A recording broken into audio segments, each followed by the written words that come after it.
Bunker ব্লাস্টারের বিষয়টা আলোচনায় আসছে যে আসলে এগুলো সামর্থ্য কেমন। তারা 30,000 পাউন্ড যেই B-52 দ্বারা এটাকে বম্বিং করা হবে সেটা যেতে পারবে 60 মিটার। আপনার আয়রন ডোম একদম সর্বনিম্ন তারা আছে। আপনার অ্যারো অ্যারো হচ্ছে একদম সর্বোচ্চ। আপনি অবাক হয়ে যাবেন এরা কোথা থেকে নিয়ন্ত্রিত হয় জানেন? আমেরিকান কলোরাডো থেকে। মানে ইরাককে যেভাবে একটা অজুহাত খুঁজে WMD আছে মানব বিধ্বংসী এটা বলে তাদের কাছে রিপোর্ট ছিল যে আসলে নাই, তারপরে এটা বলে আক্রমণ করা হলো, সাদ্দামের পতনও হয়ে গেল সেভাবে করে। মানে একই রকম কৌশলে কি এখন ইরানের কাছে যাচ্ছে? কারণ উনি তখন দেখলেন যে তার ইরানের যত তেল উৎপাদন করা হয় তার মাত্র 10% ইরানিরা পায়, বাকি 90% নিয়ে যাচ্ছে যুক্তরাজ্য, মার্কিন যুক্তরাষ্ট্র, ইউরোপিয়ান। মানে যুক্তিহীন জায়গাতেও পশ্চিমারা সব একমত হয়ে যায়, কিন্তু আরব বিশ্ব কখনো একমত হতে পারে না। পৃথিবীর সবখানে এই যে আফগানিস্তানে মারতে মারতে মারতে 20টা বছর, ইরাকে মারতে মারতে ধ্বংস, সিরিয়াকে ধ্বংস, লিবিয়াকে ধ্বংস, তিউনিসিয়াতে ধ্বংস। ইরানও বলছে ইসরায়েলকে বসবাসের অযোগ্য করে তুলবে। কিভাবে বসবাসের অযোগ্য? সেটাও কি আসলে পারমাণবিক কোনো হামলারই কোনো? এটা শুনলে হয়তো আমাদের মুসলিম বিশ্বের যারা হুজুর, যারা আমরা বেশি ধর্মপ্রাণ, তারা কিন্তু তাদের গায়ে এখন সবার লোম কিন্তু খাড়া হয়ে যাবে। ইরানের পরে তাদের টার্গেট হবে সৌদি আরব। এই জিওনিস্ট গ্রুপ আপনার মক্কা শরীফকে দিয়ে দিবে জর্ডানকে। মানে পাকিস্তানকেও তারা বলছে যে তাদের টার্গেটের মধ্যে। আসলে কি মানে মুসলিম বিদ্বেষ একটা এখানে একটা কারণ হয়ে দাঁড়াচ্ছে কিনা? গাজার মানুষের আহাজারি চাপা পড়ে গেছে, সবাই যেভাবে হাততালি দিচ্ছে। সেখানে যেখানে যাচ্ছে ওখানে বলে এদিকে যাও, একবার নিরাপদ অঞ্চল, ওখানে মারে, বলে যে ওদিকে যাও। আবার ওই রিক্সা, ট্যাক্সি, টেম্পো বাধার পিঠে করে করে মানুষগুলো এদিক যাচ্ছে এদিক যাচ্ছে। ওই আরব সভ্যতা একটা শব্দ নেই, যা বলতো ইরান বলতো, এখন ইরানের উপরে চড়া হয়। প্রশ্ন হবে লাগামহীন, জানতে চাই, জানাতে চাই এই সময়ের পালস অফ পলিটিক্স। একের পর এক হামলা পাল্টা হামলা চালাচ্ছে ইরান ইসরায়েল। ইতোমধ্যেই ক্ষতিগ্রস্ত হয়েছে আয়রন ডোম খ্যাত ইসরায়েলের আকাশ প্রতিরক্ষা ব্যবস্থা, ক্ষতিগ্রস্ত ইরানের আকাশ প্রতিরক্ষা ব্যবস্থাও। এর মধ্যে সুপার পাওয়ার যুক্তরাষ্ট্রের প্রেসিডেন্ট ডোনাল্ড ট্রাম্প হুমকি দিচ্ছেন ইরানের পারমাণবিক স্থাপনায় হামলার। চোখ রাঙাচ্ছে যুক্তরাষ্ট্রের কাছে থাকা 30,000 পাউন্ডের বাংকার ব্লাস্টার। ইরানও হুমকি দিচ্ছে ইসরায়েলকে বসবাসের অযোগ্য করে দেবার। যুদ্ধে আক্রমণ এবং আত্মরক্ষার সামর্থ্য কার কেমন, কার কি উদ্দেশ্য, কার মিত্র কে, এই যুদ্ধ কি ধাবিত হচ্ছে তৃতীয় বিশ্বযুদ্ধের দিকে? এসব নিয়ে আলোচনায় স্বপ্নধরা নিবেদিত পালস অফ পলিটিক্সে আমার আজকের অতিথি নিরাপত্তা বিশ্লেষক অবসরপ্রাপ্ত মেজর ইমদাদুল ইসলাম। মেজর অবসরপ্রাপ্ত ইমদাদুল ইসলাম, আপনাকে স্বাগত জানাচ্ছি পালস অফ পলিটিক্সের আজকের আয়োজনে। আপনি একজন নিরাপত্তা বিশ্লেষক, আপনার কাছ থেকে একটু জানবার চেষ্টা করব ইরান ইসরায়েল যুদ্ধ পরিস্থিতির বর্তমান অবস্থা। আসলে অনেক প্রশ্ন তো আছে যে কেন শুরু হলো যুদ্ধ, এটির পরিণতি কোন দিকে যাবে, কে কি চাই এই যুদ্ধ থেকে, সেই সব বিষয়গুলোতে আসবো। কিন্তু বর্তমান যে পরিস্থিতি সেটি নিয়ে আগে কথা বলতে চাই। যে আমরা দেখছি যুক্তরাষ্ট্র মৌখিকভাবে অন্তত জড়িত হয়ে গেছে। ট্রাম্প বলছেন যে ইরানের সাথে যৌথভাবে ইসরায়েলের পারমাণবিক স্থাপনাগুলোতে হামলা চালাবে। ফোর্দোর মতো গুরুত্বপূর্ণ স্থাপনা, পারমাণবিক স্থাপনা আছে। আমি একটু জানতে চাই যে ইসরায়েল এবং যুক্তরাষ্ট্রের সামর্থ্য কেমন এবং আসলে এই আশঙ্কাটা কেমন। আমরা জানি আমেরিকার বাংকার ব্লাস্টারের বিষয়টা আলোচনায় আসছে যে আসলে এগুলো সামর্থ্য কেমন। ধন্যবাদ। প্রথমত আমি আপনার প্রশ্নগুলিতে আসার আগেই আমার একটু মনোবেদনা আছে, সেটা আপনাকে কিন্তু বলে রাখি। এই একবিংশ শতাব্দীতে মানুষ যখন তার গ্লোবাল ওয়ার্মিং নিয়ে কাজ করবে, মানুষ যখন তার মানুষের যে দুর্ভিক্ষ অবস্থা আছে বা মানুষের খাদ্য নিরাপত্তা নিয়ে কাজ করবে, মানুষের নিরাপত্তা নিয়ে কাজ করবে, মানুষের চিকিৎসা স্বাস্থ্য নিয়ে কাজ করবে, সেখানে এখন মানুষ মানুষকে মারার জন্য মরিয়া মরণপণ যুদ্ধে লিপ্ত হচ্ছে। তো সেটা সেটা দুর্ভাগ্য আসলে এই মানব জাতির। ভবিষ্যৎ হয়তো প্রজন্ম মানুষদের, আমাদের প্রজন্মের বা এই সময়ের মানুষদের নিয়ে হয়তো উপহাস করবে যে রেশনাল মানুষগুলো তাদের মধ্যে তারা যুদ্ধ বিগ্রহ নিয়ে ব্যস্ত ছিল। যাই হোক, এখন যেটা যুদ্ধটা শুরু হয়েছে সেটা আসলে বহু দীর্ঘদিন থেকে শুরু হওয়ার কথা। এখানে সক্ষমতার প্রশ্ন যদি আসে, পারস্পরিক পারস্পরিক আপনি আপনার শ্রোতারা বা আমাদের যারা দর্শক আছেন তারা অনেকেই হয়তো আগ্রহী হবেন প্রথমত কার কি শক্তি নিয়ে এই যুদ্ধে এবং কে এই যুদ্ধটা, আসলে এই যুদ্ধটা বহুদিন থেকে শুরু হওয়ার কথা ছিল, কিন্তু ইসরায়েল কোনো না কোনো একটা গ্যারাকলে পরে যুদ্ধটা শুরু করতে পারছিল। আমি একটু পিছনে যাই, 2000 সালে যখন ইন্তেফাদা শুরু হলো, তারপর থেকে 2000 দ্বিতীয় ইন্তেফাদা, 2000 সালে দ্বিতীয় ইন্তেফাদা হচ্ছে। ইন্তেফাদা হচ্ছে আরবদের উত্থান। এটা যারা আমাদের দর্শক শ্রোতারা আছেন তারা, তাদের জন্য এটা হচ্ছে এক ধরনের মানুষের মধ্যে বিপ্লব, বিদ্রোহ, মানে তার চলমান অবস্থার বিরুদ্ধে প্রতিবাদ, সেটা হলো ইন্তেফাদা। তো প্রথম ইন্তেফাদা হয়েছিল 87, বাট দ্বিতীয় ইন্তেফাদা যখন 2000 সালে হয়, তারপর থেকে একটা খুবই একটা জিনিস চলছিল। প্রতি বছর একটা সম্মেলন হতো। সম্মেলনের স্থানটা হচ্ছে তেল আবিব থেকে উত্তরে আর্জেলিয়া বলে একটা জায়গা আছে, শহর, যেটা আমাদের যেমন গুলশান বা বারিদারা যেখানে ডিপ্লোম্যাটরা থাকে, এরকম একটা আর্জেলিয়া। তো সেটাতে সাবজেক্ট একদম নির্দিষ্ট, সেটা হলো ব্যালেন্স অফ ইসরায়েল সিকিউরিটি। এটা, তো এটা চলমান ছিল। 2007 সালে এসে আমি বলবো যে এটার একটা ঐতিহাসিক পট পরিবর্তন ঘটে, যেটার আজকের ইরান আক্রমণের ভিত্তি বা বীজ সেদিন বপন করা। সেটা হচ্ছে 2007 সালে আর্জেলিয়ার যেই ব্যালেন্স অফ ইসরায়েল সিকিউরিটি যেটা হয়, সেখানে প্রথমবারের মতো আমেরিকান কৌশল প্রণেতারা এবং আমেরিকান স্ট্র্যাটেজিস্ট যারা আছে তারা, American state department, American defence ministry, সবাই সেখানে হাজির হয়েছিল। সেখানে সর্বসম্মত একটা সিদ্ধান্তে তারা সেদিন আসে। সেটা হচ্ছে এযাবৎকাল যে আমাদের যে একটা অ্যাসেসমেন্ট ছিল, অ্যাপ্রিসিয়েশন ছিল, তার বলে আমরা শত্রু হিসেবে পরিগণিত ছিল আমাদের কাছে, অর্থাৎ ইসরায়েলি আমেরিকানদের কাছে আরব এবং ফিলিস্তিনিরা। তারা 2007 সালেই সেই সিদ্ধান্ত পরিবর্তন করে বলল যে আসল শত্রু কিন্তু আরব এবং ফিলিস্তিনের, আসল শত্রু হচ্ছে ইরান।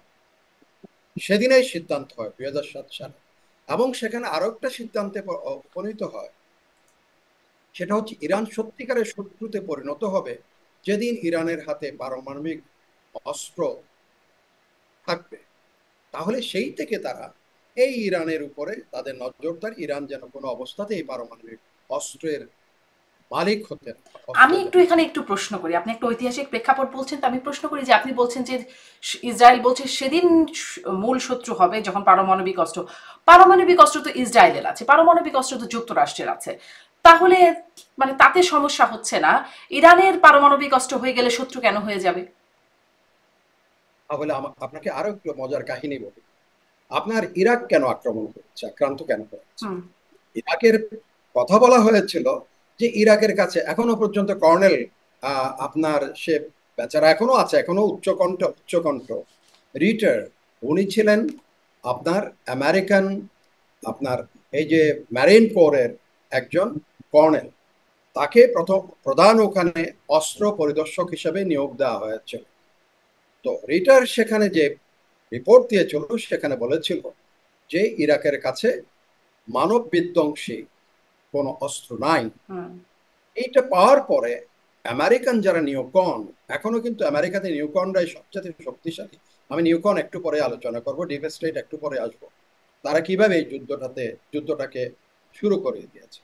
তখন ইরাকের তারা সেই কথা শুনে নাই, অ্যান্ড দে হ্যাভ এনগেজড তৎকালীন আপনার যুক্তরাজ্যের প্রধানমন্ত্রীর মাধ্যমে আরেকটা রিপোর্ট খাড়া করলো। উনি নিশ্চয়তা দিল যে ইরাকের কাছে মানব বিধ্বংসী অস্ত্র আছে। রিটারের কথা ঠিক নয়।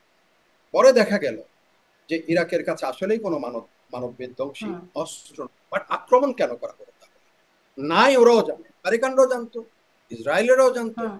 যুক্তরাষ্ট্র জানতো, ইউরোপিয়ান ইউনিয়নের সবাই জানতো না, কিন্তু কেন? তার পেছনে কারণ ছিল। আমি একটা বই শেষ করেছি আজকে, সেটা পশ্চিমাদের এই লেখা। ওখানেও তো বিবেকবান মানুষরা আছে, রেশনাল মানুষরা আছে, তাদের বিবেক দ্বারা ধ্বংসিত হয়ে তারা এই বই লিখেছে। এটা হচ্ছে Israel and clash of civilisation, বইটার নাম ইসরায়েল ক্ল্যাশ, বিখ্যাত। এখানে বলা হচ্ছে ইরাক আক্রমণের মূল উদ্দেশ্য হচ্ছে ইরাককে বিভক্ত করা, বেশ কয়েকটা ভাগে বিভক্ত করার কারণ কি, কেন বিভক্ত করতে হবে? শক্তি ক্ষয়ের জন্য। ইরাকের কোন ধরনের মিলিটারি ইসরায়েল ইরাককে মানে দুর্বল করার জন্য। হুম। ওরা হলো এই বিভিন্ন অঞ্চলে ভাগ করে এক একটা কোম্পানিকে তেলের ইজারা দেওয়া হবে, তেল উত্তোলনের ইজারা দেওয়া হবে, and within the company they will contest among themselves কে কত বেশি করে ইরাকের তেল উত্তোলন করতে পারে। সেটা যদি হয় তাহলে তেল সবসময় সস্তা, গড় গড় গড় করে পাইপলাইন দিয়ে আমেরিকাতে ইউরোপে তেল যাবে, কার? ইরাকি তেল যাবে। এবং সেটা হয়েছে। ইরাককে সেজন্য একদম দুর্বল, একেবারে দুর্বল রিজিম চেঞ্জ করা হয়েছে। সাদ্দাম হোসেন সেটা করছিল না। এখন আমি আপনাকে আরো একটা জিনিস আছে, 1951 সালে আপনার মোসাদ্দেক ইরানের প্রধানমন্ত্রী হয়েছিল। তার করুণ পরিণতির কথা যদি এখন পরে ইরাকের বর্তমান পরিস্থিতি তার সাথে মিলে যাবে। এটা কিন্তু ইতিহাস নয়, এটা চলমান ঘটনা। আপনি হয়তো আমি ইতিহাসের দিকে যাচ্ছি কিনা এটা মনে করেন, বাট এটা চলমান ঘটনা, বর্তমান ঘটনার সাথে এটা লিঙ্ক আপ। আমাদের শ্রোতারা, দর্শকরা এটা কিন্তু একেবারেই উপভোগ করবেন। 51 সালে যখন মোসাদ্দেক বিপুল ভোটে, উনি সাহিত্যমনা মানুষ ছিলেন, প্রধানমন্ত্রী যখন নির্বাচিত হলেন, উনি তখন দেখলেন যে তার ইরানের যত তেল উৎপাদন করা হয় তার মাত্র 10% ইরানিরা পায়, বাকি 90% নিয়ে যাচ্ছে যুক্তরাজ্য, মার্কিন যুক্তরাষ্ট্র, ইউরোপিয়ান, বিশেষ করে ব্রিটেন নিয়ে যাচ্ছে। তখন এখানে মোসাদ্দেক বলল যে আমার 10% হবে না, আমার ন্যায্য হিস্সা দিতে হবে। কিন্তু ইউরোপিয়ান এবং তারা রাজি হলো। এবং ঠিক 1991 সালে মোসাদ্দেকের বিরুদ্ধে তখন ফার্স্ট M6 সংগঠিত করে, দ্বিতীয়ত সিআইএ সেখানে একটা অ্যাজাক্স নাম দিয়ে তারা একটা অপারেশন শুরু করে। দলে দলে ইরানের রাস্তায় নেমে আসে মোসাদ্দেকের বিরুদ্ধে, মোসাদ্দেকের পতন হয়। এবং সেই থেকে তারা সার মাধ্যমে ইরানকে তারা এক্সপ্লয়েট করে যাচ্ছিল। কিন্তু এর ভেতরে আবার গতি পরিবর্তন হয়ে যায়। এই যে যারা বর্তমানে ইসলামিক যারা দল, তারা চলে আসছে ক্ষমতায়। তারপরে এর মধ্যেই যেটা হলো, আপনি যদি আমাকে অন্য প্রশ্ন থাকে, নাহলে আমি আরো আগাতে থাকবো। কিন্তু না যদি না, প্রশ্ন মানে আমার আসলে তাহলে কি ওই একই রকম ভাবে, মানে ইরাককে যেভাবে একটা অজুহাত খুঁজে ডাব্লিউএমডি আছে মানব বিধ্বংসী এটা বলে, তাদের কাছে রিপোর্ট ছিল যে আসলে নাই, তারপরে এটা বলে আক্রমণ করা হলো, সাদ্দামের পতনও হয়ে গেল সেভাবে করে, মানে একই রকম কৌশলে কি এখন ইরানের কাছে যাচ্ছে? কারণ আপনি যেটা বলছেন তখন আমি দেখলাম যে একেবারে গেল মার্চে, মেজর ইমদাদ একটু এটাও বলি, গেল মার্চে তুলসী গ্যাবার্ড, ইন্টেলিজেন্স প্রধান যুক্তরাষ্ট্রের, তিনি বলছেন যে ইরান পারমাণবিক অস্ত্র তৈরি করছে না, এবং খামেনি সেটি সাসপেন্ড করে রেখেছে, সেটি এখনো চালু করেনি। মানে এই রিপোর্টটাকে ট্রাম্প বলছেন আই ডোন্ট কেয়ার, মানে কি বলেছেন তুলসী গ্যাবার্ড সেটাকে তিনি পাত্তাই দিচ্ছেন না। উনি তিনি বলছেন I am rather not in এ বলছেন মুড। যে খুবই ক্লোজ। ট্রাম্প যেটা বলেছেন আমি এটা শুনেছি, ট্রাম্প হ্যাঁ বলেছে হ্যাঁ। I am not in here, I am not in a mood, তারা বলেছেন। আমি আপনাকে এখন বলি, তাইলে একেবারেই চলমান যেটা তুলসী গ্যাবার্ডের যে কথা বললেন, I am one of the fan of Tulsi Gabbard. সত্যি সত্যি বলতেছে, অনেকদিন থেকে ফলো করি তার বক্তৃতা শুনি, বক্তব্য শুনি। এই তুলসী গ্যাবার্ডে কিন্তু ইউনাইটেড স্টেটসকে বলেছিল যে ইউক্রেনে 24টা বায়োল্যাব কেন করা হয়েছে। She is the women who raised this point to the United States of America senate এবং কংগ্রেসে। সে বলা হচ্ছিল যে আপনার এই যে ইউক্রেন কেন আক্রান্ত হবে না রাশিয়া দ্বারা, সেখানে 22টা বায়োল্যাব করা হয়েছে, যেখানে বায়োকেমিক্যাল ওয়ারফেয়ারের জন্য ল্যাব করে সেখানে আমেরিকা টেস্ট করতেছে সেগুলো। যাই হোক, that is not our, but কথা হচ্ছে এখন তুলসী গ্যাবার্ড বা এই প্রসঙ্গে কিভাবে আমরা আসছি। আপনি যে 2005 সালের অ্যানাদার টার্নিং পয়েন্ট, আজকের যুদ্ধের আরেকটা স্তর, আজকের কিন্তু যুদ্ধ না, সেটা 2005 আবার শুরু হয়েছে। 2005 হঠাৎ করে মোসাদ একটা রিপোর্ট দিল আমেরিকান ইন্টেলিজেন্সকে, আমেরিকান অথরিটিকে, যে ইরানিরা পারমাণবিক স্থাপনা নির্মাণ করছে। কোথায়? বর্তমানের যেগুলো, এই যে ফ্রডো, এবং আরেকটা হচ্ছে আপনার যেটা এখন সবচেয়ে বিখ্যাত, যেটা বমিং চলতেছে। যাই হোক, তো এখন যখন এই রিপোর্ট পাওয়ার পরে ইরানকে ধরা হলো, ইরান বললো যে না, আমরা তৈরি করছি, বাট ইন্টারন্যাশনাল অ্যাটমিক এনার্জি এজেন্সির শর্ত অনুযায়ী সেখানে যদি কোনো ধরনের কার্যক্রম পরিচালনা হয় তখনই রিপোর্ট করতে হবে। আমরা তো কোনো কার্যক্রম পরিচালনা করছি, বাট যেটাই হোক, তারপরও এটা ইউএন সিকিউরিটি কাউন্সিলের মাধ্যমে ইরানের উপর প্রথম তারা স্যাংশন আরোপ করে পশ্চিমা বিশ্ব। দেখেন, তারপরে আসলো সিজিপিওএ, যেটা হলো আপনার আপনাকে যেই চুক্তির বলে ইরানকে তারা ঠেসে ধরলো প্রথম, কারণ কম্প্রিহেনসিভ আপনার ইয়ের action plan, comprehensive plan of action, তখন সেটাতে বলা হলো যে যে শর্তগুলো দেওয়া হলো, ইরান সবগুলো শর্ত মেনে নিয়েছে। এবং সেই শর্তের মধ্যে কি ছিল, তারা আগামী 2031 পর্যন্ত তাদের স্থাপনাতে আপনার কোনো ধরনের পারমাণবিক সেখানে করবেন, তারা এটাকে সেন্ট্রিফিউজ গুলো ব্যবহার করে সেখানে পারমাণবিক জ্বালানি সমৃদ্ধকরণ করবেন, 1 নাম্বার। 2 নাম্বার হচ্ছে তারা এই যে প্রোডাক্ট ওখানে এটাকে রিস্ট্রাকচারিং করে, রিস্ট্রাকচারিং করে সেখানে কোনো ধরনের প্লুটোনিয়াম যেটা পারমাণবিক বোমা তৈরি করে সেটা তৈরি করবেন।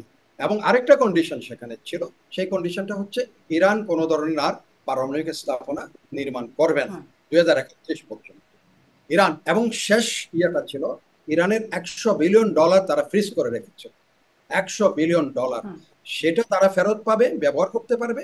ইরান তার তেল বহির্বিশ্বে বিক্রি করতে হবে এবং ফাইন্যান্সিয়াল যে সিস্টেম আছে তার মাধ্যমে ইরান তাদের অন্যান্য লেনদেনগুলো করতে পারে। এবং সেটা সব এগ্রিড হয়ে গেল এবং এটা ইউএন সিকিউরিটি কাউন্সিল কিন্তু রেটিফাই করেছে, but Israel was not in A position to accept it. তখন নিউকনরা কিন্তু প্রচন্ডভাবে শুরু করেছে এটাতে কিভাবে তাকে উইথড্র করানো যায়, ইরানকে কিভাবে আবার টার্গেট। ইরাকের পরে তাদের, আপনি যদি প্রফেসর ইয়ের যদি বইটা পড়েন, the clash of civilisation and reforming the new world order, সেখানে হার্ভার্ডের, তো এখন সেখানে তারা বলা হচ্ছে Iran was their target after the Iraq. এখন সেটাকে যেভাবে হোক নিউকনরা তারা টার্গেটে রাখবেই। তখন বারাক ওবামা 18 মে 2016 সালে আপনার এই সিজিপিও অ্যাডপশন ডে উদযাপন করেছে এবং সেটা সবকিছু হয়েছে। যেই মুহূর্তে ট্রাম্প সাহেব ক্ষমতায় আসলেন, উনি 5টা দেশ সিকিউরিটি কাউন্সিলের বাকি যারা ছিল প্লাস, এটাকে বলা হয় +1, অর্থাৎ জার্মানি, সবাই এগ্রিড, রেটিফাই করেছে। আপনি ট্রাম্প বলে যে আমি এটা মানি না, সে ট্রাম্প এটা থেকে উইথড্র হয়ে চলে গেল। সেই থেকে এই কি করে ইরানি স্থাপনার উপর আক্রমণ পরিচালনা করবে, এটা তো গেল। এই ট্রাম্প এবার ক্ষমতায় এসে এবং তাকে আজকে রিটারে বলছেন যে এটা এপিক একটা বিট্রায়াল হিসাবে আমেরিকার ইতিহাসে লেখা থাকবে, এপিক বিট্রায়াল টু ইরান। কারণ ইরানের সাথে সে নিজেই নেগোসিয়েশনটা শুরু করেছে। তাহলে অন্যান্য দেশও এখন আমেরিকার উপর আসলে আস্থা রাখবে কি করে এরকম বিট্রায়ালের ইতিহাসে যদি থাকে? আপনার কাছে একটু ওই প্রশ্নটাই আবার একটু ফিরি। ইউরোপিয়ানরা রাখছে, আপনার ওখানে তো ইভেন কি ফ্রান্সের মতো এরকম একটা সৃষ্টিশীল কালচারের একটা দেশ, হয়তো যদিও বারবার ডিফিট হয়েছে, বারবার মার খাইছে জাপানিজদের হাতে, সরি জার্মানদের হাতে ডিফিটেড হয়েছে, ব্রিটিশদের হাতে মার খেয়েছে, বাট শিল্প সাহিত্য হিসেবে একটা সেই দেশের president, he became psychopath to the Trump. আপনার G7 সে কত বড় মিথ্যা কথা বললো দেখেন। ট্রাম্প আসতেছে টু অ্যাটাক ইরান, সে বলছে সেই ট্রাম্প যাচ্ছে সেখানে চুক্তি একটা নেগোশিয়েট করার। এটা তো আমার একটা মানে একটা মৌলিক প্রশ্ন আছে, সবসময় করি যে এরকম এরকম মানে যুক্তিহীন জায়গাতেও পশ্চিমারা সব একমত হয়ে যায়, কিন্তু আরব বিশ্ব কখনো একমত হতে পারে না। হয়তো একটা লিপ সার্ভিস বা নিন্দা জানায়, কিন্তু তারপরে আর কিছুই করতে পারে না তারা। এরকম কেন? কিন্তু এটা আমি একটু পরে আসি এই প্রশ্নটাতে। আমি একটু এই প্রশ্নটাতে যেতেই চাই। আপনি বলছিলেন যে কিভাবে আসলে এই পারমাণবিক স্থাপনাগুলোতে হামলা করা যায়, সেই একটা অজুহাত খোঁজার চেষ্টা এতদিন ধরে চলছিল এবং সেটা এখন একটা জায়গায় গিয়ে পৌঁছে, যেটাকে আপনি বিট্রায়াল বলছেন। এই পারমাণবিক স্থাপনায় হামলা করবার মতো, এই ফার্দোর মতো স্থাপনাগুলোতে হামলা করবার মতো সক্ষমতা বা ধ্বংস করবার মতো সক্ষমতা আসলে আছে কি ইসরায়েল, যুক্তরাষ্ট্র? ইসরায়েলের একেবারেই নাই। সেটা আমি আপনাকে বলি, নাতানজ এবং প্রাডো হচ্ছে সবচেয়ে বেশি, এবং সেটা বলা হচ্ছে তারা একটা প্রাডো যে অঞ্চলে যেখানে করা হয়েছে সেটা পাহাড়ের অনেক গভীরে, প্রায় 100 মিটার গভীরে। এবং ইসরায়েল এবং আমেরিকার যে শক্তি আছে, ইসরায়েলের শক্তি তারা যেতে পারবে 30 ফিট, ম্যাক্সিমাম 30 মিটার পর্যন্ত। আর আমেরিকার যেটা আছে, যেটা 30,000 পাউন্ড, যেটাকে বলা হচ্ছে তারা 30,000 পাউন্ড যেই B-52 দ্বারা এটাকে বম্বিং করা হবে, সেটা যেতে পারবে 60 মিটার। এখন সেটাও আবার যারা এই বিশেষজ্ঞ আছে, অর্ডিন্যান্স আছে, বোমা বিশেষজ্ঞ যারা আছে, তারা বলছে আপনি একটা বম মারবে, যেহেতু ইরানের এখন এয়ার ডিফেন্স সেরকম শক্তিশালী এখন নাই, এটাকে স্বীকার করতে। তো প্রথম একটা বম যখন মারবে সেটা চলে যাবে আপনার 50 মিটার ধরেন, ওই একই সেম পিয়ার্স যেখানে হবে ওটা আরেকটা বমের মধ্যে ফেলতে হবে। তাহলে ওটা আবার আর ধরেন 30 or 50, তাহলে ওটা যতক্ষণ পর্যন্ত 100 মিটার রিচ করতে না পারে একটার পর একটা বম ওই সেম ইয়ার মধ্যে ফেলতে হবে। এটা হচ্ছে তাদের একটা এখন পরিকল্পনা। তাও এটা যদি আমেরিকা এগ্রি করে, আমেরিকানরাই B-52 দ্বারা এটাকে বমার B-52 বমার, এটাই স্পেশালাইজ তাদের 30,000 পাউন্ড। ক্যান ইউ ইমাজিন এই পৃথিবীতে আমেরিকার মতো একটা সভ্য দেশ 30,000 পাউন্ডের বোমা বানায় রাখছে মানুষ মারা? চিন্তা করে। হুম। এটা নিশ্চয়ই কারো না কারো উপর মারার জন্য তারা তৈরি করে রেখেছে। আজকে বা ইরানের কথা আসছে, তো সেখানে এখন সেটা যদি না হয় তারা আরেকটা জিনিস চিন্তা করছে, সেটা হচ্ছে তাদের কমান্ডো কমান্ডো আক্রমণ। ওর উপরে কমান্ডো মানে ধরেন এয়ার ড্রপ করা। আমরা এয়ারবর্ন ফোর্স অনেক সময় আছে, এটা অপারেট করে। যেমন নরমান্ডিতে ল্যান্ডিং করেছিল এয়ারবর্ন তারা সেকেন্ড ওয়ার্ল্ড ওয়ার সময় অনেক। এখানে হয়তো সেটা তাদের অনেক রিস্ক বেশি। সেখানে ইরানি রিপাবলিকান গার্ড আছে, অন্যান্য যারা আছে, সেখানে ক্যাজুয়ালিটি হবে প্রচন্ড। এটা সাহস করছেন, কারণ ইরানের সৈন্য সংখ্যা কিন্তু ইসরায়েল থেকে অনেক বেশি সৈন্য সংখ্যা। হ্যাঁ, এবং ইরানিরা কিন্তু জাত ফাইটার, কিন্তু সহজে সারা পৃথিবীতে ইরানি পারস্য সাম্রাজ্য থেকে এখন জানি না, এখনো দে আর ওয়েল ট্রেন তারা, কিন্তু তাদের এয়ার ডিফেন্স যেটা আছে সেটা খুব বেশি কার্যকরী হচ্ছে নাই। তো সেক্ষেত্রে আপনি যেটা বলছেন, এই যে 30,000 পাউন্ড, 30,000 পাউন্ড যদি চারটা ধরেন একই একই জায়গায় ফেলতে হবে, একই সেম, এটা পারায় সম্ভব। এটা তারা এমন প্রেসিডেন্ট ইন্টারফারেন্সের কিন্তু মাধ্যমে এরকম যদি ফেলে, মানে তাতে কি আসলে, যেহেতু একটা পারমাণবিক স্থাপনা এটা, সেখান থেকে পারমাণবিক বিচ্ছুরণ বা মানে তার কোনো ক্ষয়ক্ষতির বিকিরণ সংখ্যা নাই? বিকিরণ না, বিকিরণ হবে, হুম। বিকিরণের সম্ভাবনা আছে। America, do you think that America is bothered? Nagasaki হিরোশিমাতে প্রথম কি করলো?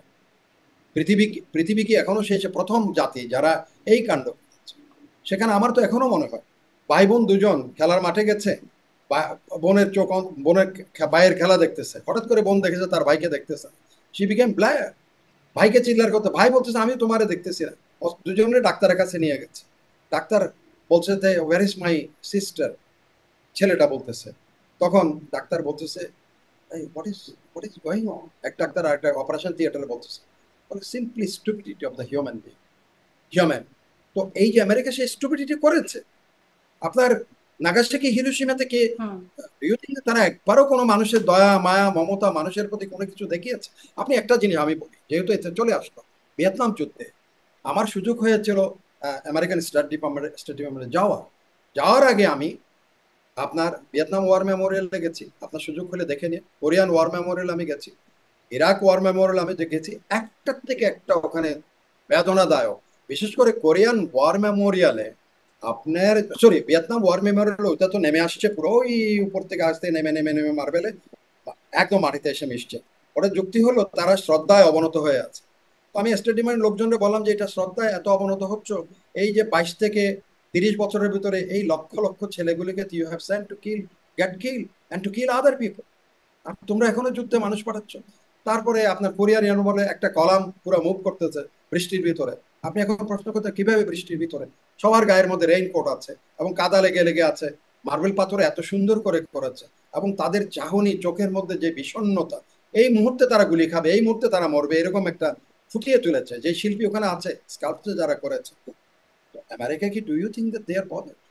পৃথিবীর সবখানে এই যে আফগানিস্তানে মারতে মারতে মারতে 20টা বছর, ইরাকে মারতে মারতে ধ্বংস, হুম। সিরিয়াকে ধ্বংস, লিবিয়াকে ধ্বংস, তিউনিসিয়াতে ধ্বংস, আরব মানে বসন্তের নাম মানে মানে ধ্বংস। সামারি হচ্ছে এরকম যে আসলে আমেরিকা বদার করে না, আমেরিকা এরকম কাজ করতে পারে সেই আশঙ্কাও রয়ে যাচ্ছে। ইরানও রয়ে যাচ্ছে। বলছে ইসরায়েলকে বসবাসের অযোগ্য করে তুলবে। এটি ইরানের সেনাবাহিনীর পক্ষ থেকে এরকম বক্তব্য দিচ্ছিলাম। যদি মানে কিভাবে বসবাসের অযোগ্য, সেটাও কি আসলে পারমাণবিক কোনো হামলারই কোনো হুমকি? না, তাদের সাহাব যেই এখন ব্যালিস্টিক মিসাইল গুলো ছুটছে, এখানে একটা জিনিস আজকে আমি দেখলাম ভেরি অথেন্টিক। এখন তো বেশি ধরেন প্রপাগান্ডা চলছে ওয়েবসাইট থেকে, but I saw in very authentic shows. আপনি যখন হাইফা পোর্ট কিন্তু একেবারে ধ্বংসস্তূপে পরিণত হয়েছে। তারপর হাইফার পাওয়ার স্টেশন নট জেনারেশন বন্ধ হয়ে গেছে। হাইফার যে আপনার তেল শোধনাগার আছে ওটা বন্ধ হয়ে গেছে। এটার কিভাবে প্রমাণ হচ্ছে? আপনি হাইফা নিয়ে তাদের ন্যাশনাল গ্রিডে যেসব ইলেকট্রিসিটি, অলরেডি ইসরায়েলের অনেকটা অংশ তাদের এখন অন্ধকারাচ্ছন্ন হয়ে গেছে, কারণ তারা এই পুরাপুরি এখন সবগুলো ইয়েকে গ্যাসোলিন তাদের ওটার উপরে বম হয়ে যাচ্ছে। এয়ারপোর্টের উপরে গরিয়ন, গরিয়ন তাদের যে গরিয়নের নামে যে এয়ারপোর্ট, ওটাতে তারা মোটামুটি এটা হিট করেছে। তো এই যে ব্যালিস্টিক তারা শাহাব ওয়ান যে এই ধরনের ধ্বংসযজ্ঞ চালাচ্ছে, and they have more lethal আপনার ব্যালিস্টিক ওয়েপন তাদের কাছে আছে, এবং সেটার সংখ্যা অজস্র। আর কামিকাজি যেই ড্রোনগুলো যেগুলো আছে, যেগুলো বিশ্বের যে কোনো স্ট্যান্ডার্ডে তারা তারা কিন্তু দেখে। এখন প্রশ্ন আসছে আরেকটা জিনিস, ডাইমেনশন এখানে চেঞ্জ হতে যাচ্ছে। সেটা হচ্ছে আজকে ইরান বলছে যদি আমেরিকা এই ধরনের কোনো প্রিপারে, আমরা উইল হিট আমেরিকান যেই এখানে, যেমন ধরেন কাতারে সবচেয়ে বড় এয়ারবেস হুম। আমেরিকান, তারপরে ধরেন আপনার ওমানে তাদের নেভেল বেস, তারা বলছে যে আমরা আমেরিকান যতগুলি ইনস্টলেশন আছে ইম্পর্টেন্ট, আমরা উইল হিট দ্যাম, এবং এটা ইরান ক্যান ডু ইট। আপাতত যেদিন যতদিন যুদ্ধ চলে, এই যুদ্ধের ভিতরে কিন্তু তারা এটা করতে পারে। হয়তো এটার জন্য এখন ট্রাম্প সাহেব আজকে আবার চিন্তা করতে, এবং সেখানে আপনার স্যান্ডার্সন, হুম। ওই যে সেনেটর, সে তো একটা বিল আনছে আর কি, not allow the American president to join in the war against Iran. এটা একটা বিল এনেছে সিনেটে। হয়তো সেটা যে তারা একটা মুভ ফেস সেভিং হবে, হয়তো বলবে যে আমরা আক্রমণে করছি। বাট ইসরায়েল যত কিছু করছে, তার অস্ত্র, তার অর্থ, তার কৌশল, তার intelligence, everything is backed by United States of America. ইসরায়েলের এত শক্তি, ইসরায়েলের এত কিছু নেই, আচ্ছা, সমস্ত তাহলে এই তখন আসলে এই বেসিক কোয়েশ্চেনটা জাগে, যুদ্ধ কি ইসরায়েল করছে নাকি ইসরায়েলকে দিয়ে আমেরিকা করাচ্ছে? আপনি আমাদের আগে গ্রাম দেশে একটাই ছিল লাঠিয়াল, জমিদারের লাঠিয়াল ছিল। এখানে আমেরিকা হচ্ছে জমিদার, ইসরায়েল হচ্ছে লাঠিয়াল। লাঠিয়ালকে যেভাবে হুকুম করতো জমিদাররা, সেভাবে গিয়ে প্রজার মাথায় বাড়ি মারা, মানুষ ধরে আনা, কাউকে ফাঁসিতে ঝুলাই দেওয়া, এই সব কাজগুলি লাঠিয়ালরা করতো আমাদের গ্রাম দেশে। তো জমিদাররা হুকুম, ঠিক এক্স্যাক্টলি এই একবিংশ শতাব্দীতে আমেরিকা হচ্ছে জমিদার, আর এই ইসরায়েল হচ্ছে সেখানে লাঠিয়াল। অথবা আরেকবার বলতে পারেন, তাদের একটা হচ্ছে ইরানের যেমন অনেকগুলো আপনার প্রক্সি আছে, Israel is the proxy of United States of America. Straight আপনি একদম ইংরেজি ভাষাতে, যেটা যুদ্ধের ভাষা বা যেটা বর্তমান জিও স্ট্র্যাটেজির ভাষা, সেটা হচ্ছে Israel is not a sovereign state, is a proxy of United States of America. Simple.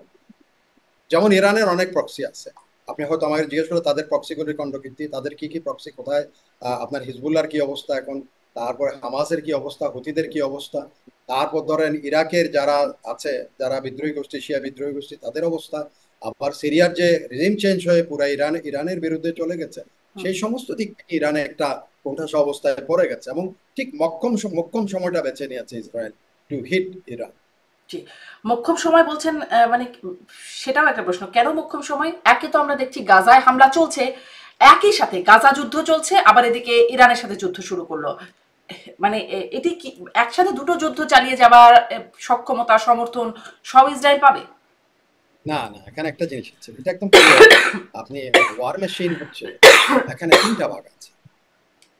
একটা হচ্ছে আপনার ল্যান্ড ফোর্স, আপনার গাজাতে ল্যান্ড ফোর্স, এখানে তারা কিন্তু এয়ার অ্যাসেট খুব কম ইয়ে করেছে, এনগেজ করেছে। আর ইরানে যে যুদ্ধটা হচ্ছে সেটা হচ্ছে এয়ার ওয়ারফেয়ার। ইসরায়েল তাদের এয়ার অ্যাসেটটাকেই ব্যবহার করছে পুরা, তাদের F-35 আছে, বা অন্যান্য আমেরিকান, সবচেয়ে আমেরিকান ভার্সনের এই মোস্ট মডার্ন এয়ারক্রাফট গুলো তাদের আছে, তারা সেগুলোই ব্যবহার করছে ইরানের। আর আরেকটা জিনিস হচ্ছে, সেটা হচ্ছে যে আপনার মিসাইল তারাও ব্যবহার করছে। আর গাজাতে যেটা হচ্ছে সেটা হচ্ছে ল্যান্ড ফোর্স, পুরোপুরি সামরিক বাহিনী, স্থলবাহিনী সেখানে। তো ইসরায়েল ওগুলো ক্যালকুলেট করাচ্ছে। তো আপনি বলছেন কেন, আমি বলছি, যেমন তারা হাসান নাসরুল্লাহর হত্যাকাণ্ডের পরে হিজবুল্লাহ অনেকটা ওখানে হসপস অবস্থায় পড়ে গেছে, এবং তাদের দ্বিতীয় সারির নেতাদের অনেকে হত্যা করা হয়েছে সেখানে। একইভাবে আপনার ইসমাইল হানিয়াকে যখন হত্যা করা হয়, আপনার হামাস তখন সেখানে একটা আবার হসপস অবস্থা, নেতৃত্ব শূন্যতার কাছাকাছি চলে আসছে। একইভাবে ইরাকে যেটা করাচ্ছে আমেরিকানরা, ইরাকি যারা বিদ্রোহী ছিল তাদেরকে ইরাকি সেনাবাহিনীতে যোগদান করার জন্য অফার দিয়েছে। তারা ওখানে ওই যে এখন ইরানের দিকে দেখে না থেকে তারা সেনাবাহিনীতে যোগ দেওয়া শুরু করছে তাদের। আর সিরিয়াতে যেটা তাদের জন্য লাইফলাইন ছিল, সিরিয়া পুরাপুরি রিজিম চেঞ্জ হয়ে সেখানে আসাদের পতনের পরে পুরা এটা ইরানের এগেনস্টে চলে গেছে। এখন আপনি বলবেন তাইলে ইরান কি একেবারেই অসহায়? না, ইরান অনেকটা পুষিয়ে নিয়েছে এখানে। কিভাবে? সেটা হচ্ছে ইরান তার আর্মামেন্ট যেগুলো আছে, এই যে ব্যালিস্টিক মিসাইল শাহাব 1 বলতেছি, 2 বলছে, হয়তো কালকে দেখবেন না আরেকটা অন্য টাইপেরও তারা লঞ্চ করছে। সেখানে তারা তাদের আপনার ড্রোন কামিকাজি যেটা কয়েক হাজার তাদের কাছে আছে, আপনার ব্যালিস্টিক মিসাইল গুলো তাদের কাছে, তাদের আর্মামেন্ট, এটাই হলো তাদের আমেরিকান এবং ইসরায়েলের সবচেয়ে বড় মাথা ব্যথা। এগুলো তারা কন্টিনিউয়াসলি মারতেই থাকে। আরেকটা জিনিস যেটা খুব শুধু, সেটা হচ্ছে এখন চিন্তায় আছে, এটা আমেরিকান চিন্তাবিদরা বা দুষ্ট চিন্তা যারা করছে, নিউ কনজারভেটিভ তারা, বা ডিপ স্টেট, সবচেয়ে বেশি হয়ে গেছে ডিপ স্টেট, তারা পৃথিবীর 70টার মতো সরকারকে ওলট পালট করিয়েছে এই ডিপ স্টেট। এবং তারা এখন এখন আমি, আপনি একটা প্রশ্ন হয়তো আমাকে করবেন, এই যে ইরানের যারা বন্ধু আছে চীন রাশিয়া, এদের ভূমিকাটা নিয়ে আপনি হয়তো আমাকে আসবেন, বাট আমি এখানে সৌদি আরবের কি অবস্থা হবে এটাও কিন্তু আমি একটা অ্যানালাইসিস আপনাকে দিব। হুম। এটা শুনলে হয়তো আমাদের মুসলিম বিশ্বের যারা হুজুর, যারা আমরা বেশি ধর্মপ্রাণ, তারা কিন্তু তাদের গায়ে এখন সবার লোম কিন্তু খাড়া হয়ে যাবে। আপনার শ্রোতা, আমাদের যারা শ্রোতা আছে, আপনার শ্রোতা, আমার তো না, আপনার শ্রোতারা কিন্তু কালকে থেকেই চিন্তা করে আপনাকে ফোন করতে থাকবে যে মেজর ইমদাদ এই কথা বললো, এটা কি সত্য নাকি। এই কথা আমি আপনাকে বলবো, আপনি এখন অন্য প্রশ্ন থেকে না আগে। বলেন, আপনার এই কথাটাই আগে শুনে নিই, এটা এটা খুবই। এখন ইরানের পরে হুম। তারা থেমে থাকবেন। ইরানের যে তেল, পৃথিবীর প্রবণ, ইরান হচ্ছে 3 নম্বর এখন তেল সমৃদ্ধ দেশ পৃথিবীতে, মনে রাখবেন, 3 নম্বর তেল সমৃদ্ধ দেশ। তাইলে ইরানকে যদি কবজা করা যায়, তাইলে তেলের এই পুরা মালিকানা, যেমন ইরাকের তেল এখন মালিকানায় চলে গেছে, হুম। লিবিয়ার তেল এখন যাচ্ছাদাই করে খাচ্ছে, আপনার সিরিয়ার তেল এখন কিছু তুরস্কের দিকে যাবে আর কিছু এদিকে চলে যাবে। এখন ইরান থেকে আপনার ডেইলি 2 মিলিয়ন ব্যারেল তেল যায় চায়নাতে। এখন দেখার বিষয় হবে how China is going two react. Already Chinese shipping একটা বিবৃতি দিয়েছে, হুম। স্টপ কারণ তেল তার মেইন অর্থনৈতিক যে চাকা। এখানেও কিন্তু আমেরিকানদের একটা সেন দৃষ্টি আছে যে চায়নার সাথে ট্রেড ওয়ারে পারতেছে না, না পেরে তার যে র ম্যাটেরিয়াল যে সোর্স গুলো আছে সেখানে আঘাত হানা, এটাও তাদের কিন্তু একটা ইজ এ পলিসি, তাদের American policy to disrupt the supply. হুম। যার জন্য এক সময় আপনার চায়না আপনার ইয়ের থেকে চলে গেছে, মালাক্কা থেকে সরে আসতে হয়েছে, কারণ America created lot of hurdle for them. তারা এখন চলে গেছে চক্রিয়তে, আমাদের পাশে চলে আসছে, এখন আমরাও বড় বিপদে আছি এগুলো। এখন ধরেন, তাইলে China is going to be, এখন এখানে স্টেক হোল্ডার হতে যেতেই হবে, বাধ্য হবে ইরানের তেলের উপরে। এখন কি করে এখন চায়না এটা দেখ। আর গত এই 2025 সালে রাশিয়ার সাথে একটা সামরিক চুক্তি কিন্তু স্বাক্ষরিত হয়েছে ইরানের সাথে। সেখানে এটা কিন্তু 2জন প্রেসিডেন্ট সাইন করেছে, পুতিন এবং আমেরিকান, সরি, ইরানি প্রেসিডেন্ট।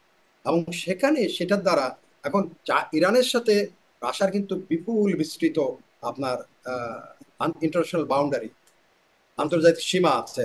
এখানে কিন্তু তারা কি কি লেনদেন হবে এটাও কিন্তু এখানে দেখার বিষয় আসতেছে।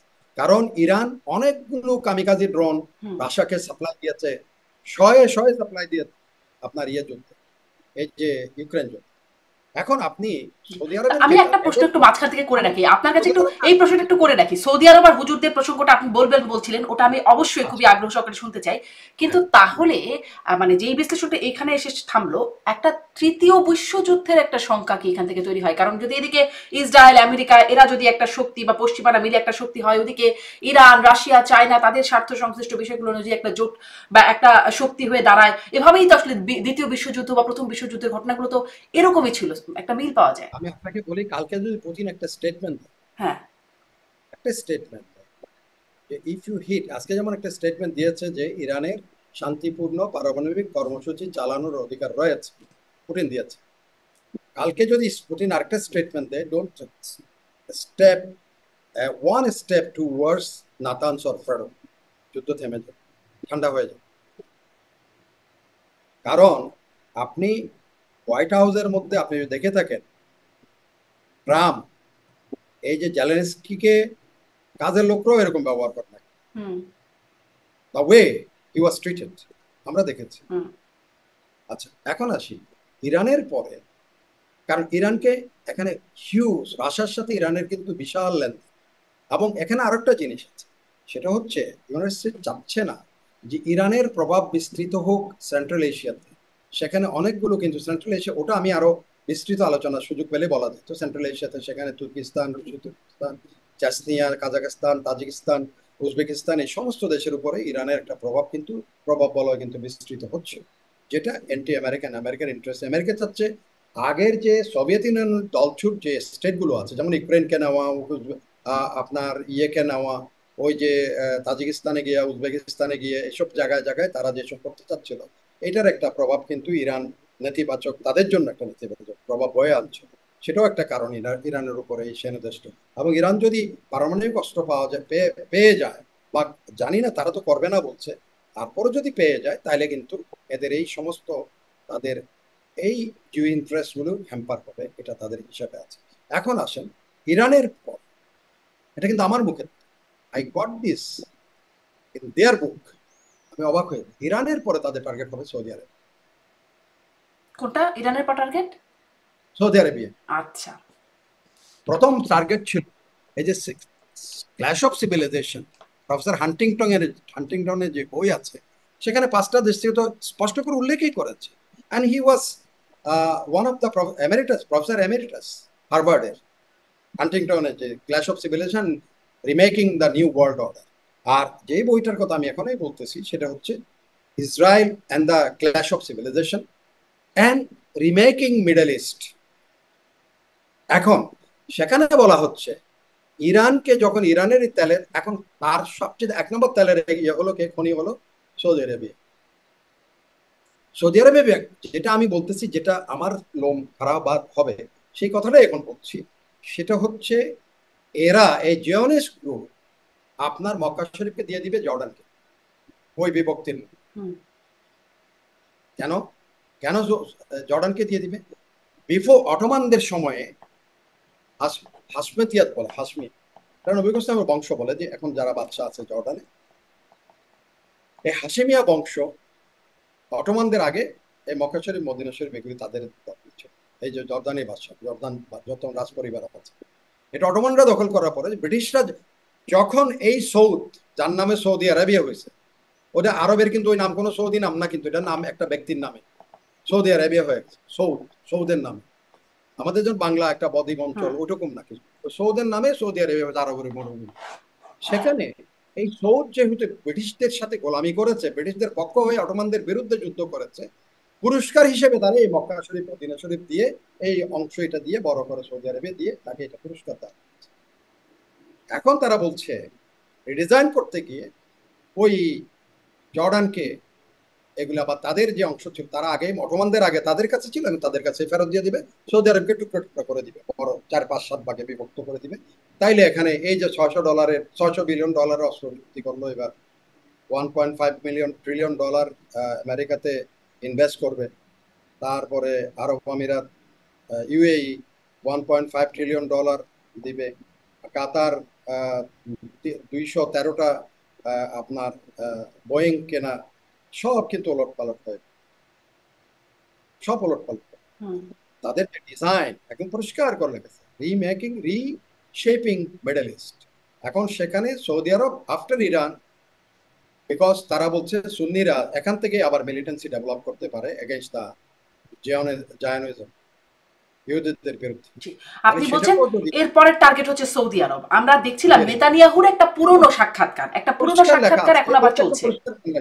নেতানিয়াহুর পুরনো সাক্ষাৎকার, যেখানে তিনি বলছেন ইরান এবং পাকিস্তান, এখানেও তিনি ইসলামী মিলিটাইজেশনের কথা বলছেন, যে এই কারণে পরবর্তী টার্গেট হবে ইরান এবং পাকিস্তান। মানে পাকিস্তানকেও তারা বলছে যে তাদের টার্গেটের মধ্যে আসলে কি, মানে মুসলিম বিদ্বেষ একটা এখানে একটা কারণ হয়ে দাঁড়াচ্ছে কিনা, আছে কিনা পেছনে কোনো কারণ? এটা আমি আপনাকে আরো একটু পিছনে যাই, তাহলে সোভিয়েত ইউনিয়নের পতনের পরে আপনার যখন আমেরিকান সিনেটে হিয়ারিং, সিআইএর ডাইরেক্টরকে নিয়োগ দেওয়া, তো সেখানে যখন হিয়ারিং হয়, হিয়ারিং এ একজন সিনেটর উড বি ডাইরেক্টরকে প্রশ্ন করলেন, after the demise of Soviet Union, to you who is going to be the next enemy to United States of America? He has not spared একটা মিনিটও নষ্ট করে, সে বলে ইসলামিক মিলিটেন্সি।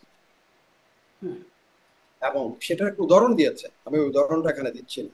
তো এখন ইসলামিক মিলিটেন্সিকে তারা, এই যে প্রফেসর হান্টিংটনের কথাটা বলতেছে বইতে, সেখানে তো বলা হচ্ছে ক্ল্যাশ অফ সিভিলাইজেশন।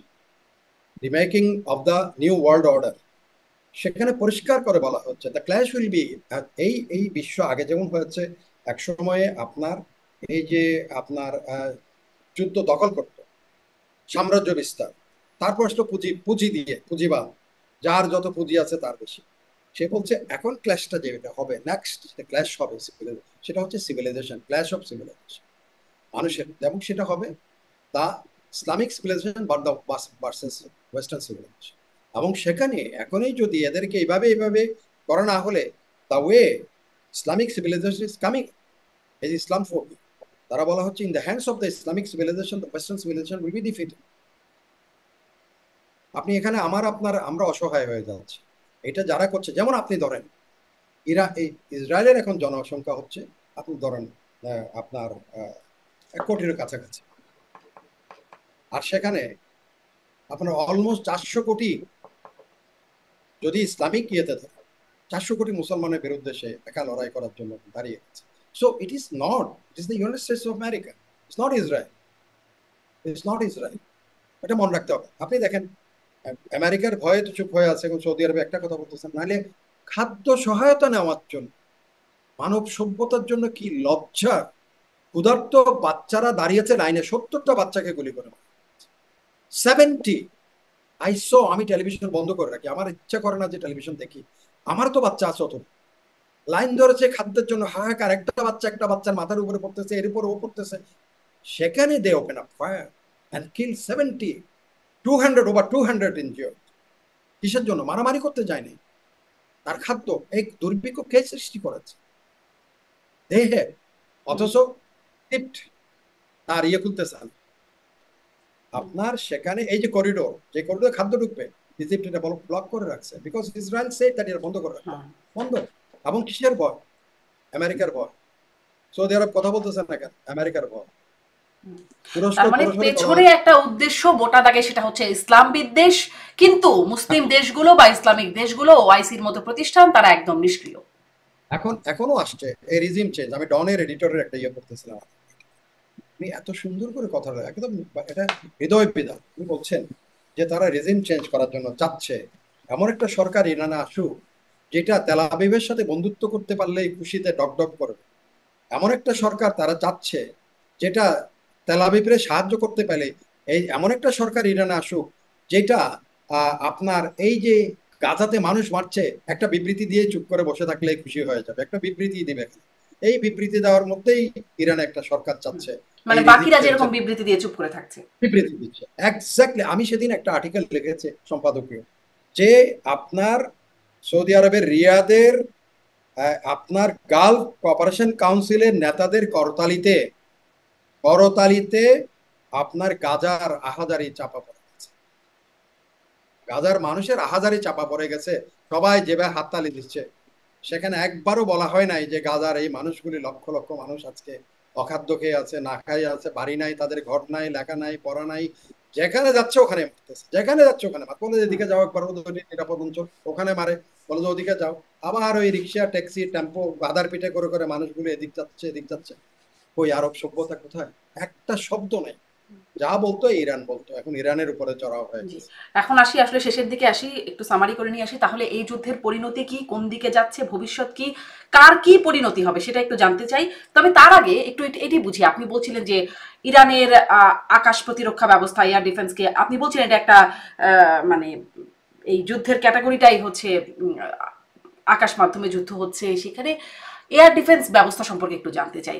ইরানেরটা ক্ষতিগ্রস্ত করেছে, ইরানও তো দাবি করছে আয়রন ডোম ক্ষতিগ্রস্ত করেছে, তারা প্রতিরক্ষা, ইসরায়েলের প্রতিরক্ষা দপ্তরে হামলা করেছে। কার আকাশ প্রতিরক্ষা ব্যবস্থার অবস্থা কেমন, কতটুকু কে ক্ষতিগ্রস্ত করলো? এক্স্যাক্টলি, এটা একটা অত্যন্ত গুরুত্বপূর্ণ প্রশ্ন। আমার মনে হয় শ্রোতারা এটাই বেশি করে পছন্দ করবেন। সেখানে আয়রন ডোম বলতে বলতে আমরা পৃথিবীতে একদম, মানে আমেরিকানরা বলে আয়রন ডোম, এটা নিশ্চিত, এটাকে কেউ ব্যাট করতে পারবে না। এটা হচ্ছে একেবারেই আমাদের ওই যে কি বলে বেহুলা লক্ষিন্দরের সেই ঘর আর কি, যেখানে কোনো সাপ প্রবেশ করতে পারবে না। কিন্তু ইরানিরা সেখানে সাপ ঢুকিয়ে দিয়েছে, ওই যে সেই লক্ষিন্দরের নিশ্ছিদ্র দুর্গের ভিতরে। কিভাবে? সেখানে 3টা স্তরে তাদের নিরাপত্তা ব্যবস্থা আছে। এটা হচ্ছে, একটা হচ্ছে আপনার আয়রন ডোম, একদম সর্বনিম্ন, তারা আছে আপনার অ্যারো। অ্যারো হচ্ছে একদম সর্বোচ্চ করে, অ্যারোর মধ্যখানে আরেকটা আছে, এটা ভদ্রলোকের নামে নাম। এদের কিন্তু আবার আপনি অবাক হয়ে যাবেন, এরা কোথা থেকে নিয়ন্ত্রিত হয় জানেন? আমেরিকান কলোরাডো থেকে। কলোরাডো এদের এই মনিটরিং এর হেডকোয়ার্টার আছে কলোরাডোতে, আয়রন ডোম ওখান থেকে। এটা নিশ্চিত এজন্য ছিল, কারণ আপনি যখন এই যে ব্যালিস্টিক মিসাইল বা ড্রোনগুলি যখন যায়, এটা ওর বিভিন্ন ডাইমেনশনে সেগুলোকে এনগেজ করে।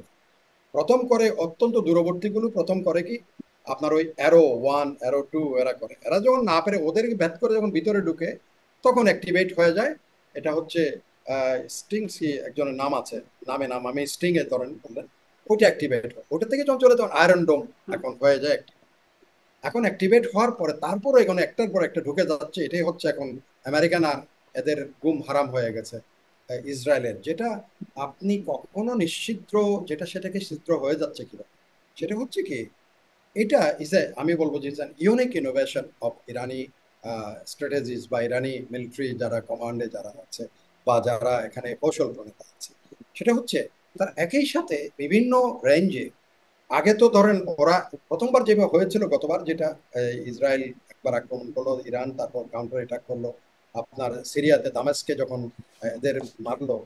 এটা যাই হোক, এখানে করে কি এরা যখন যায়, এরা একই সাথে ধরেন 100 150 বা আপনার 50 60, এত স্পিড, এগুলি শব্দের থেকে 6 গুণ বেশি স্পিডের। বর্তমানে যেটা এই শাহেদ যেটা, এটা হচ্ছে 6 time more than the speed, more than 6 time of sound.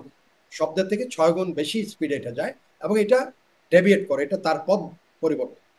তো যার জন্য এখন ধরেন ডোমকে আপনার তারা টার্গেট কোনটাকে নিউট্রালাইজ করবে সেটা সিলেক্ট করতে হবে। ওই সিলেক্ট করতে গিয়ে ধরেন একটাকে সিলেক্ট করতে আরেকটা ঢুকে পড়তেছে, ওদিকে একটা সিলেক্ট করতে গিয়ে এটাকে, আর which one is going to be neutralize. একই সাথে ধরেন আপনার হাতে 4 জন 5 জন চলে আসে, আপনি এটার মারবেন এটার মারবেন ওটার মারতে গিয়ে 2 4টার ভিতরে এভাবে এভাবে ঢুকতে ঢুকতে এখন মোটামুটি তারা এটা একেবারেই একটা হস্তনস্ত অবস্থায় গেছে। যদিও আজকে তারা একটা থ্রেড দিয়েছে, যদি আমি একটু আগেই আপনার ওই যে আমানপুরের একটা ইন্টারভিউ হয়, কঠিন, অনেকটা আপনার মতো কঠিন কঠিন প্রশ্ন করে আমানপুর দেখলাম। আমানপুরে এখন Iranian state minister foreign affairs এর সাথে একটা ইন্টারভিউ হচ্ছিল, এত কঠিন প্রশ্ন করেছে।